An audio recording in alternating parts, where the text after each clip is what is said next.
আমরা এখন আছি মাইকেল মধুসূদন দত্তের বাড়িতে। মাইকেল মধুসূদন দত্তের বাবা ছিলেন রাজনারায়ণ দত্ত জমিদার। মাইকেল মধুসূদন দত্ত যখন ঘোড়ার গাড়ির ভাড়া দিতেন পকেটে হাত ঢুকিয়ে টাকা দিতেন, গুনে দিতেন না। বলতেন রাজনারায়ণ দত্তের ছেলে মাইকেল মধুসূদন কখনো গুনে টাকা দেয় না।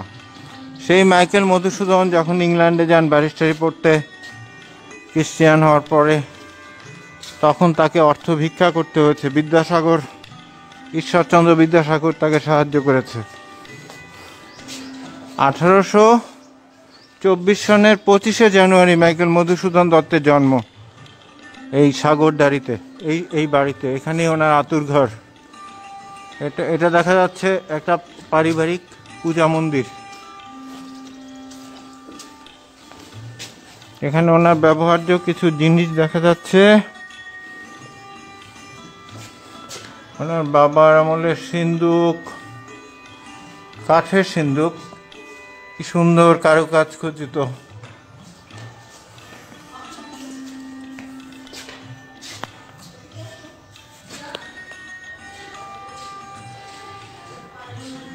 পাত্রের খণ্ডাংশ দেখা যাচ্ছে, বিভিন্ন পাত্রের, এই শোকেসটার মধ্যে রাখা বিভিন্ন পাত্রের খণ্ডাংশ।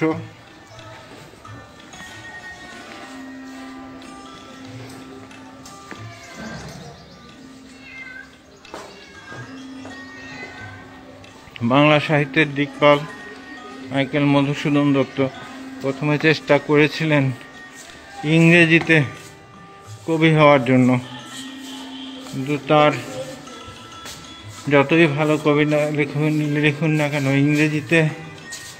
ইংরেজি সমাজে কবি হিসেবে প্রতিষ্ঠা পাওয়া তার দুষ্কর একজন ভারতীয়ের পক্ষে। তার বন্ধু পরামর্শ দিলেন তুমি বাংলায় লেখো। সপ্তপদী কবিতার অমিত্রাক্ষর ছন্দের জনক মাইকেল মধুসূদন দত্ত। বাংলা কবিতাতে অমিত্রাক্ষর ছন্দের পরিচয় ঘটিয়েছিলেন মাইকেল মধুসূদন দত্ত।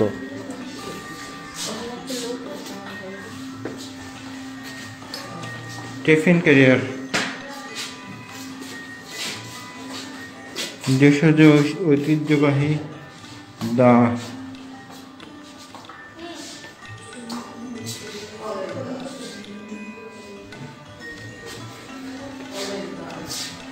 গ্রামোফোন, সেই পুরনো গ্রামোফোন।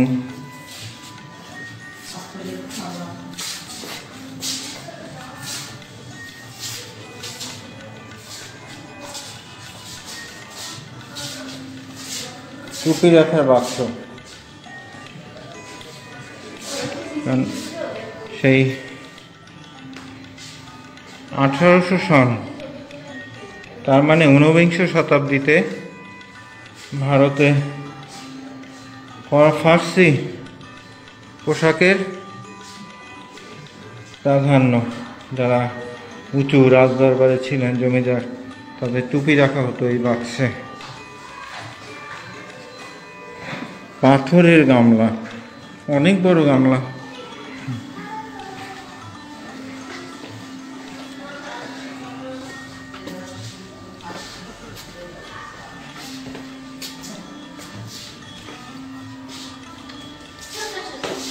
সেই সময়ের একটি খাট।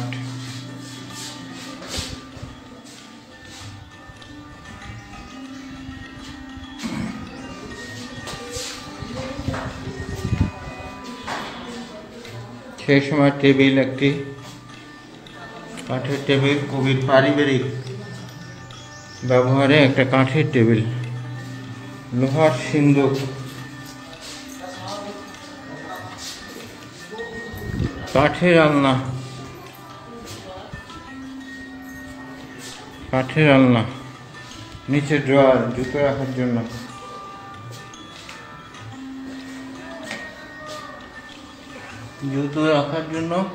নিচে ড্রয়ার, উপরে কাপড় রাখতো, কাপড় রাখার র্যাক। সেই সময় একটি শাসি, মিরর, একটি আয়না।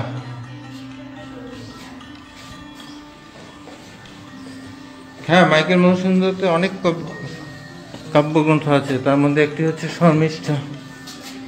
কবি মাইকেল মধুসূদন দত্তের বংশ পরিচয়, না?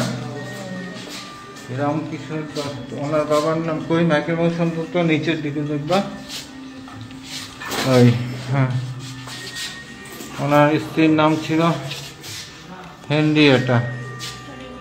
এটা ছবি তুলে নাও এই বংশ দেখে।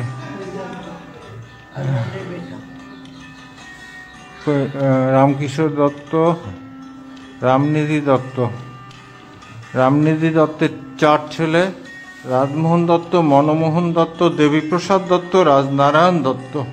রাজনারায়ণ দত্তের 3 ছেলে: মধুসূদন দত্ত, মহেন্দ্রনারায়ণ দত্ত, প্রসন্ন কুমার দত্ত। মধুসূদন দত্তের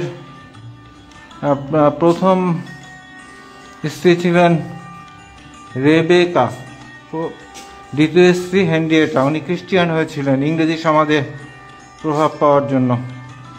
শেষে যখন দেখলেন যে ইংরেজি সমাজ তাকে নিচ্ছে না কবি হিসেবে, তার সেই অসাধারণ প্রতিভা, তারপর তার যারা শুভাকাঙ্ক্ষী তাকে পরামর্শ দিলেন, তুমি বাংলায় আসো। বুঝতে পেরেছ? বাংলায় রাখো।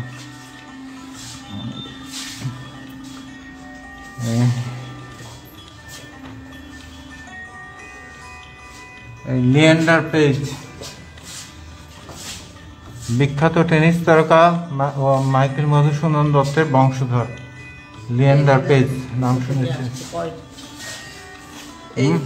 তার ছেলে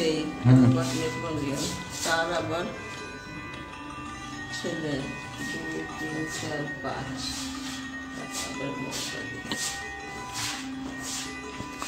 তার মানে মধুসূদন দত্তের ছেলে মেয়ে ছিল 1, 2, 3, 4, 5, 6, 7 জন। হ্যাঁ, প্রথম ওয়াইফ ছিল বার্থা জেমস ওয়েবি জর্জ, আর হেনরিয়েটার ছিল শর্মিষ্ঠা মিল্টন আলবার্ট। বাবা অসুস্থ শুনে এই হেনরিয়েটাকে নিয়ে ওই কপোতাক্ষ নদীর তীরে, ওদিকেই কপোতাক্ষ নদী, ওখানে আসছে। তার বাবা তারে ঢুকতে দেয় নাই, খ্রিস্টান হয়েছে তো। বাদামতলায় উনি বাদামতলায় বসেছিলেন প্রায় 13-14 দিন ওই হেনরিয়েটাকে নিয়ে। খুব অর্থভাবে দিন গেছে তার শেষের দিনগুলি। তার বাবা তো তাকে প্রায় ত্যায্য করেছিল।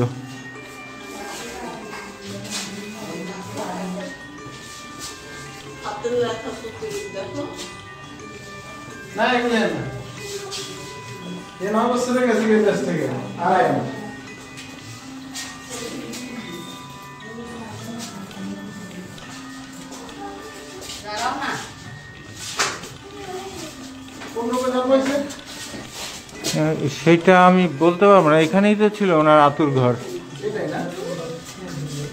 এই বিল্ডিং এর কোন রুম? এই রুম কিনা আমি বলতে পারবো না। তাই লাস্টের রুম কোনটা? লাস্ট বলতে না তো, এটা তো লাস্ট না। এই রুমে জন্ম হয়েছিল, লিখে রাখলে ভালো হতো আতুর ঘর। হ্যাঁ,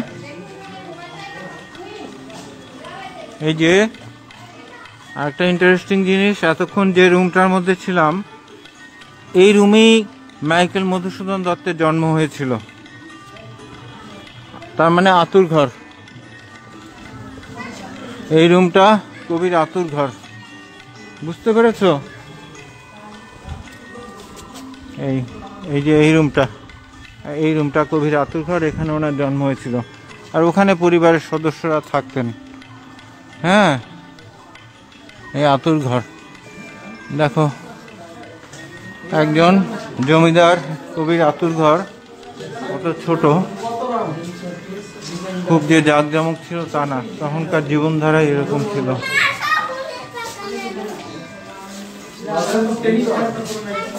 মাইকেল মধুসূদন 12টা ভাষা জানতেন: বাংলা, ইংরেজি, Sanskrit, Urdu, Tamil, Telugu, Latin, Greek, Hebrew, ফরাসি, জার্মান, ইতালি।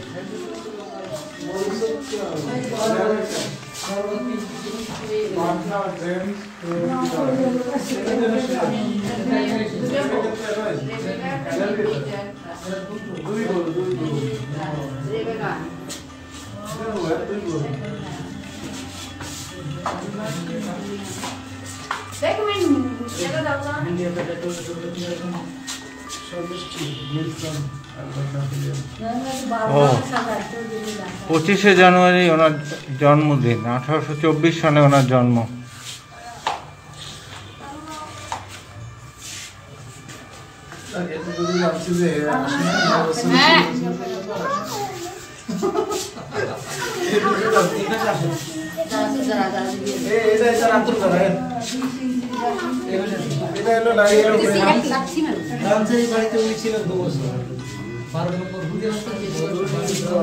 এই সেই আতুর ঘর। এই ফ্যান, ভাববেন না যে ফ্যান ছিল না তখন, ফ্যান তো পরে লাগানো হয়েছে।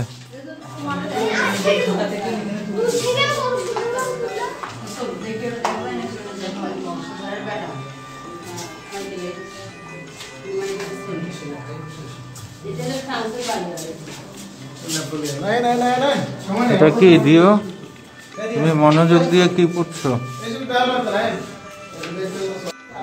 এখানে যেটা লেখা হয়েছে সেটা হচ্ছে কি,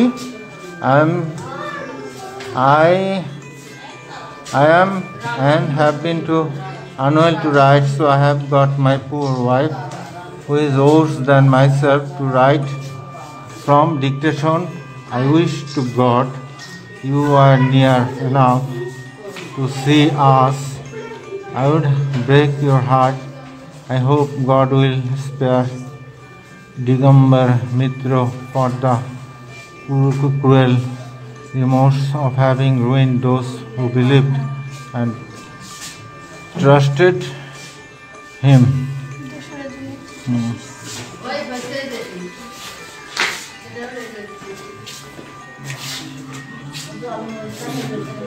চিঠি পত্রের ফটোকপি এখানে দেওয়া আছে মাইকেল মধুসূদন দত্তের। 1824 সনের 25শে জানুয়ারি ওনার জন্ম হয়েছিল, আর আজকে 29শে জানুয়ারি। ওনার জন্মের কয়েকদিন পরেই আমি আসলাম।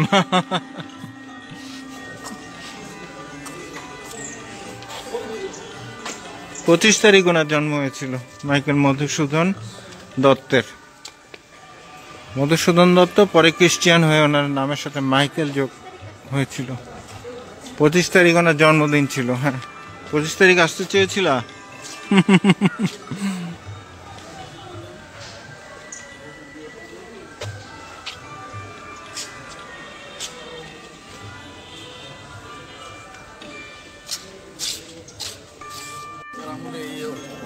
ও ছাউনি দিয়ে এখানে আতুর ঘর করা হয়েছিল। আমি তাহলে ভুল বুঝছি, যে আমি ভাবছি এই রুমটায়। আচ্ছা, ও আমি ভাবছি যে বাইরে কিভাবে হয় খোলা আকাশের নিচে। ছাউনি টাউনি দিয়ে আতুর ঘর করা হতো।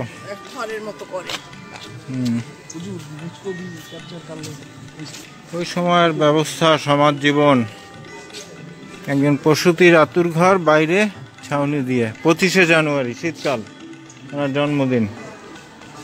সেই শীতকালে বাইরে ছাউনি দিয়ে করা হয়েছিল ওনার আতুর ঘর।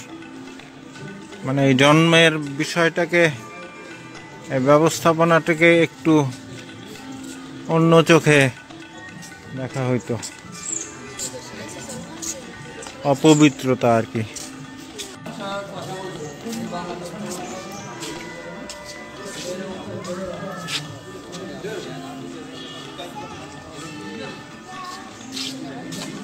মাইকেল মধুসূদন দত্তের কলেজ, গ্রেজিন কলেজ। এটা কোথায়, ইংল্যান্ডে না কি কলকাতায়? ফ্রান্সে, ফ্রান্সে।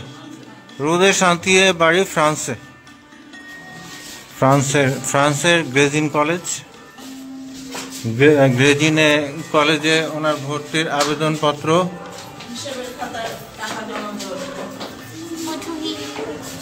মধুসূদন দত্তের হাতের লেখা।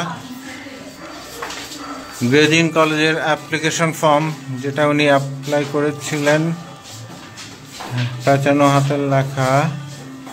গ্রেজিন কলেজটা হচ্ছে ফ্রান্সে। গুগলে সার্চ দিয়ে দেখবো না গ্রেজিন কলেজের বর্তমান অবস্থা।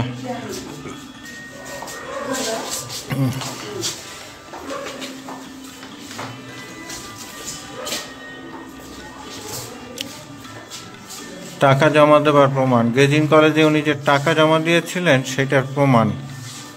কত যেন বোঝা যাচ্ছে না, হিসাব নিকাশ কত টাকা, কি ডলার নাকি পাউন্ড না ফ্রান্সে, কি লেকচার ফি, অ্যাডমিশন ফি 30, লেকচার ফি 350 না 30, এত 330, তাহলে 710। আমি বলি উপরটা লেখা 32,330 আর এটা লেখা নিচেটা লেখা 530 আর তারপরে যোগ করে লেখা 3710 5 মনে হয় 3710, উপরে 30। মাইকেল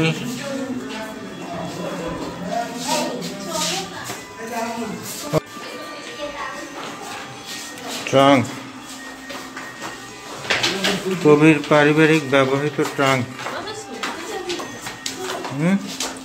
কবির ব্যবহৃত ট্রাঙ্ক কি মজবুত।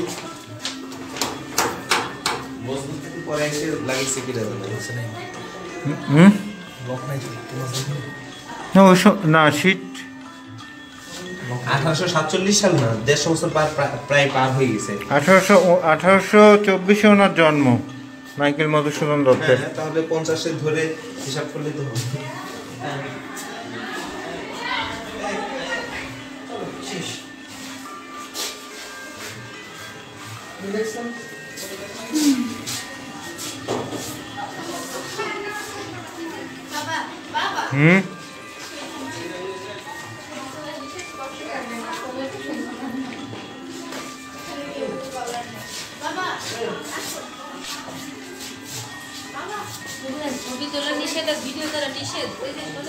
জি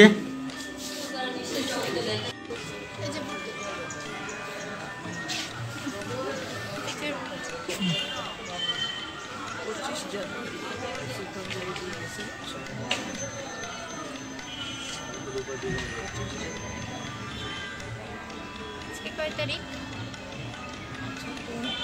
আজকে 30।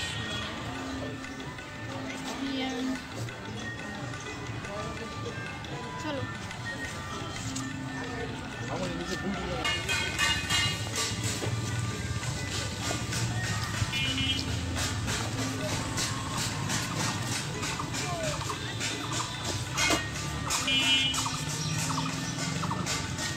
কি দুঃখে হে পাখি তুমি শাখার উপরে বসি, বউ কথা কও কও এ কারণে, মানিনি ভামিনি কি হে ভামে ঘুমরে।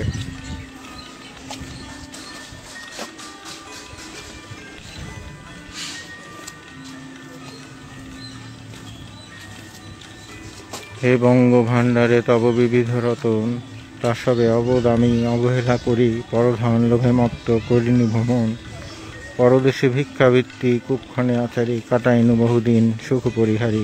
ওই যে এটা বলেছিলাম, ইংরেজি প্রতি তার অতিভক্তি, একসময় তার সঙ্গ স্বপ্নভঙ্গ হলো। ওরে বাছা মাতৃকোষের রতনের আজি, এ ভিখারি দশা তবে কেন তোর আজি।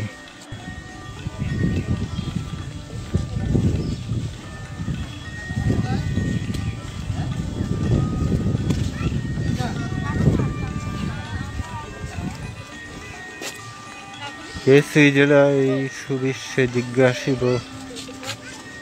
করে, রহস্য কথা বিশ্বে আমি মন্দমতি।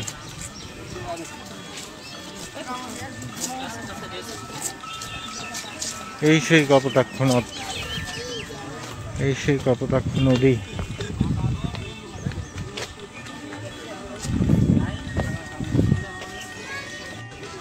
এই সেই বাদাম গাছ।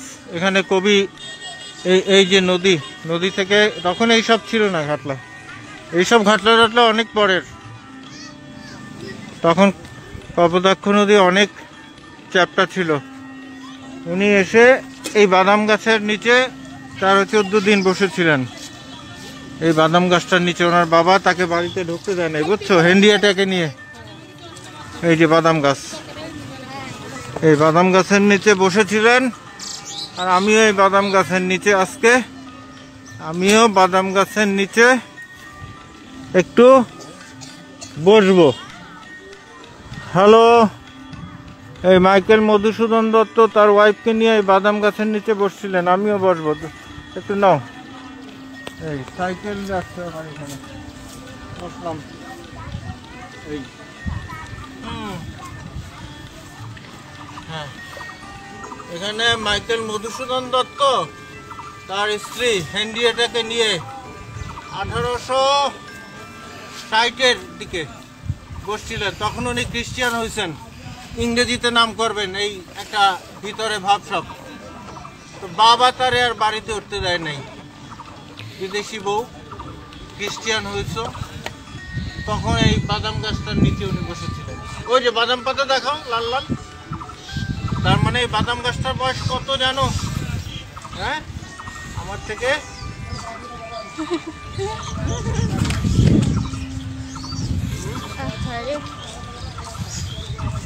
এই বাদাম গাছটার বয়স প্রায় 200 বছর। 200 বছর। কবির জন্ম 1824 থেকে 1924, 100, 1924 থেকে 2024, 200।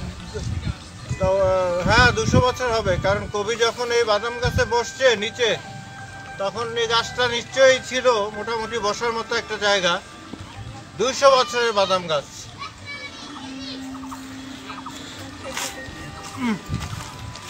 এখান থেকে খুব লাভ হয়ে গেছে। ওইটা দেখানো ঠিক না। একটা ছবি তুলি বাদাম গাছের নিচে।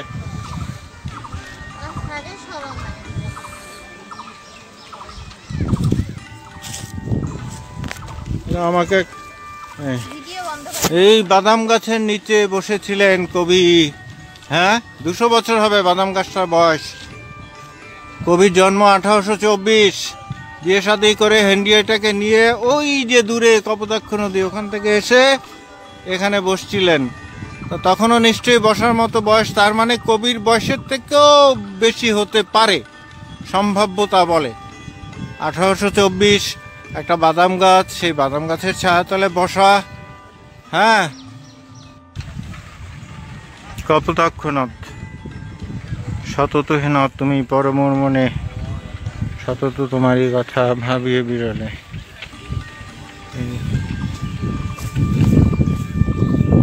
সুন্দর, খুব সুন্দর। ছোট্ট একটা নদী, সরু ফিতের মতো আঁকা হয়ে গেছে। পানি প্রায় নাই বললেই চলে।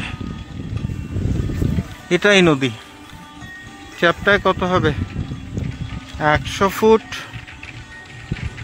100 ফুট হতে পারে। এই সেই কপোতাক্ষ নদ। চওড়া 100 ফুট হবে, 100-150 ফুট হতে পারে খুব বেশি হলে।